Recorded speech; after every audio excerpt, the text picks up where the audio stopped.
Hey, what's going on? It's Connor, and welcome back to Crypto Empire, where we dominate the crypto market. In this video, I'll be going over how Binance just chose to delist Monero, and XMR saw a huge price drop all the way to $100, and this is its bear market low from all the way in June of 2022.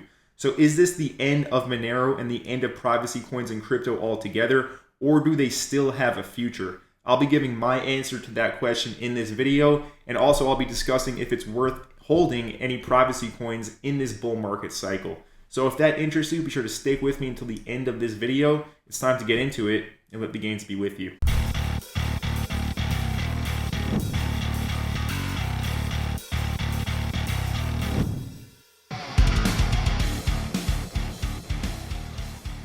So Binance just announced that they will be delisting Monero because of non-compliance reasons. And Monero did actually respond on their official Twitter account, as we can see over here. Binance put out their tweet that they're going to delist Monero and 3 other tokens. And Monero said they will never compromise on privacy. You can trade Monero on other exchanges, decentralized exchanges, and with atomic swaps. Please self-custody your XMR. That's very obvious. If you're not self-custodying your cryptocurrency in 2024, you should definitely start to do so. And we can go ahead and see that this one person asked why they actually chose to delist Monero. Why did Binance do this? And Monero responded that the delisting is happening because Binance is now requiring that deposits come from a publicly transparent address. Monero has used stealth addresses for all addresses since its launch in April of 2014. If you don't know what Monero is, it's a completely private version of Bitcoin. Every transaction on the blockchain cannot be recorded, right? There is no addresses on the blockchain Explorer. Everything is completely private, and you don't know who is sending what, in what amounts, or what addresses it's coming from. This is the whole point of cryptocurrency when it was created back in 2008 with Bitcoin. And Monero actually went ahead and made a private version of Bitcoin. So I love privacy coins personally. I think they have a great use case. However, the powers that be want to control, and they want to tax everything, right? They want to be able to tax every single transaction. They want to be able to see everything, and they want full control over your money. So this is not a surprise whatsoever. And as well, as you can see over here, the old Binance CEO, CZ, an absolute crypto OG, a crypto tycoon, he was forced to pay a $4 billion settlement with the US SEC 3 months ago, and he was also forced to step down from Binance. And who did they replace him with?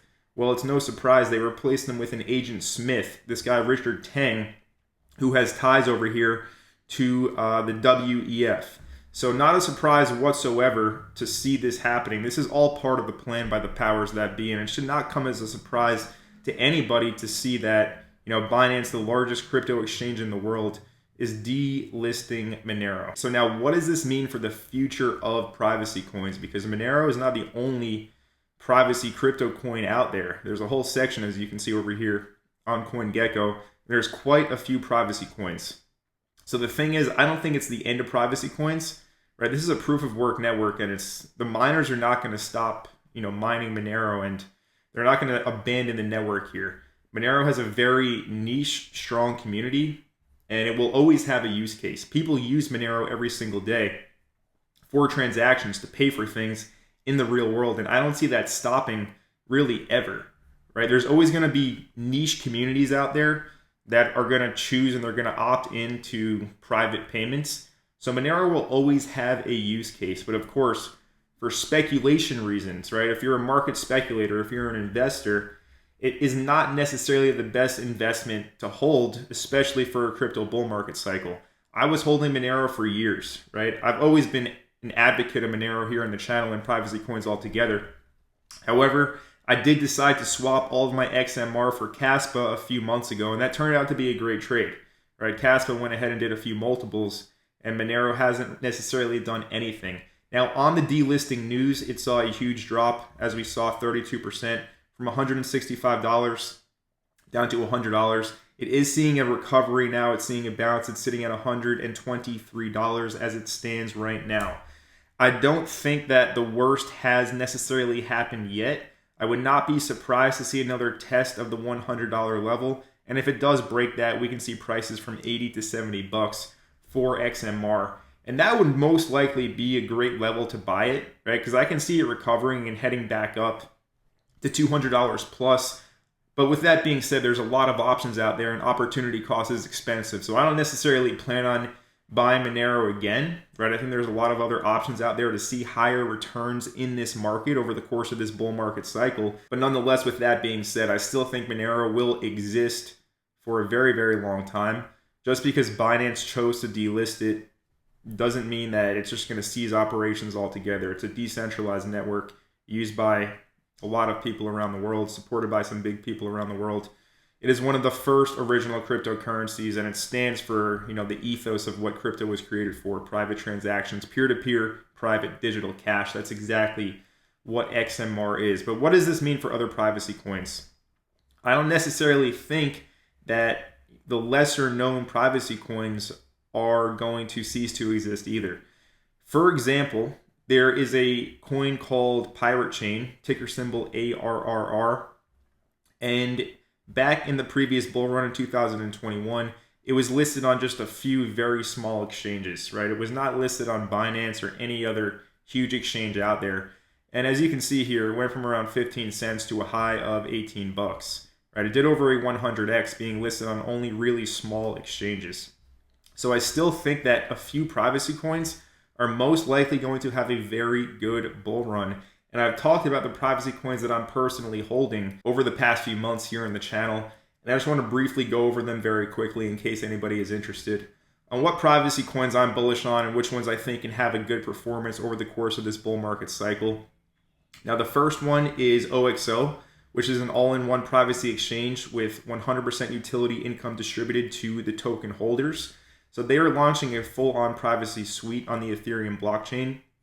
Now, what's going to happen with this? Well, being that Ethereum is decentralized, it should be able to launch no problem. As you can see here, their team and their developers are putting out updates saying that everything is going to plan, and they still plan on launching their decentralized exchange. Now, the OXO token did see a hit because of the Monero delisting news. As you can see, some people are panic selling here. We saw a price drop below 10 cents.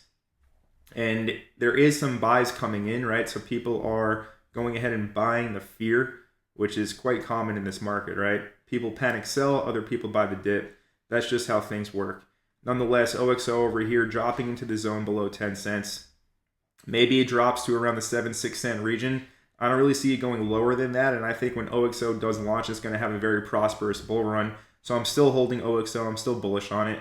And then the other main privacy coin that I do hold is Zephyr protocol, right? Which is a algorithmic stablecoin protocol. It's its own blockchain. It actually is a fork of Monero with some improvements as well. Think of Luna, but you can't have an implosion from a DPEG. And also its hash rate did actually surpass Monero, right? So people are choosing to mine Zephyr protocol over XMR nowadays. Now, Zeph has seen a huge drop. As you can see, this chart does look a bit wrecked. It's down 77% from its all-time high at $52. It saw a huge pump from around $2 all the way up to 52. Obviously, major profit taking. Now a lot of people have went ahead and sold their positions. However, we are seeing a strong consolidation here from around $15 to $10. Now for Zeph, I am holding this one. And with that being said, worst case scenario I see from here would be another leg down. And if we do get another leg down, I can see it going back down to around $5 to $6. If you see that, that would be an ultimate entry opportunity on Zeph, right? Because I can see this going back up to at least bare minimum, like bare minimum. If it goes back to $5, I can see it going back up to around 25-30, and that's a 5 to 6x. But that's like a doomsday bullish price prediction, right? Realistically speaking, if Zephyr protocol is a success, it will go to hundreds, if not thousands of dollars, right? 1K per token is possible, right? Is there a chance that never happens? Of course there is. The market is always based on probabilities. But I do hold a position in Zeph. It's not a very large position compared to my portfolio, but I do still have an asymmetric bet in Zeph. So this is my take on privacy coins after the Monero delisting news. Obviously, there is other projects out there like Oasis Rose and Aleph Zero, which are layer 1 blockchains that also do incorporate privacy. And I still think those are going to do well as well in this cycle. But I'm not surprised at all to see the powers that be going ahead and delisting Monero. It's all part of the plan here. Again, they want to see everything. They want to tax everything. And with a blockchain like Monero, they can't do that. So they're going to do whatever they can to stop people from accessing it. But the thing is, water will always find a way around obstacles. People will always find the path of least resistance. Monero is not going anywhere. But in terms of its price performance, like I said, I think there's better options out there to hold. I still love the concept of Monero. It has a real world use case that will always exist. But again, the big boys that pull the strings, don't like that. So it's not a surprise at all. So in this video, I talked about the Monero delisting news and what it means for privacy coins going forward in the future. I still think that a few of them will do well this cycle. I went over the ones that I'm holding for this cycle. I hope you enjoyed the video. If you did, make sure you let me know by smashing that like button down below. And if you are brand new to Crypto Empire and you're not already subscribed to the channel, go ahead right now and smash that subscribe button down below and turn on all bell notifications so you don't miss any future videos. Drop a comment down below on what you think about this Monero delisting news, and if you're holding any privacy coins, or if you think that there are better options out there to hold, let me know what you think. I appreciate you watching until the end, and I'll see you in the next video.